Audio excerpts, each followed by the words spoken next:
আল্লাহ রাব্বুল আলামিন আমরা শপথ করছি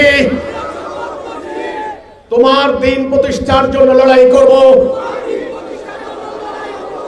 তোমার খেলাফত করব, আমার জান মাল স্ত্রী পুত্র পরিজন ঘর বাড়ি ক্ষেত খামার যা কিছু আছে তাই নিয়ে জিহাদ করব। আল্লাহ আমরা ঐক্যবদ্ধ করব। আল্লাহ আমাদেরকে ভাই বানিয়ে দাও, আমাদের ভুল ত্রুটি ক্ষমা করো, আমাদের মাফ করে দাও।